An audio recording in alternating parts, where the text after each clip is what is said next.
Mi viene da sorridere quando mi dicono ma la camorra è a Scampia, ma la 'ndrangheta è in Calabria, eccetera. Quelle organizzazioni criminali vanno dove ci sono i soldi. Questi sono a New York, sono a Milano, non potevano lasciare indenne un territorio come il nostro, che è un territorio economicamente indubbiamente ricco e che dà la possibilità di, soprattutto penso al riciclaggio più che altro, dei denari di provenienza illecite. Addolora ma non stupisce il presidente di Federalberghi Veneto Marco Michielli, l'inchiesta della procura veneziana sulle infiltrazioni camorristiche in Veneto orientale che ha visto tra gli arrestati il sindaco di Eraclea.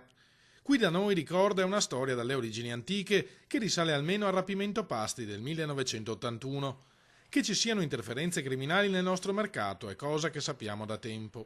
Il problema vero è che queste persone che cadono nelle maglie di queste attività criminali, quello è il termine, di queste attività criminali si estraneano da quella che è la normale competizione. Sono persone generalmente disperate che si aggrappano a questi mezzucci o espedienti per sistemare loro situazioni particolari e tutto fanno fuorché venire a parlarne con le associazioni di categoria. Ovviamente non vanno dalle forze dell'ordine, si figuri se vengono le associazioni di categoria. Sarebbe però sbagliato e devastante, avvertono gli albergatori, descrivere il Veneto orientale come un luogo dove la mafia scorrazza liberamente e controlla l'economia del territorio.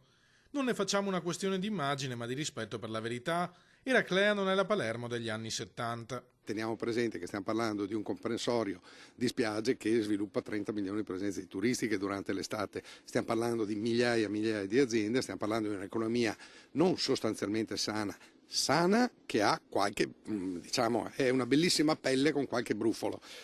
Questi brufoli vanno sicuramente estirpati. Non vedo un tumore nelle nostre località.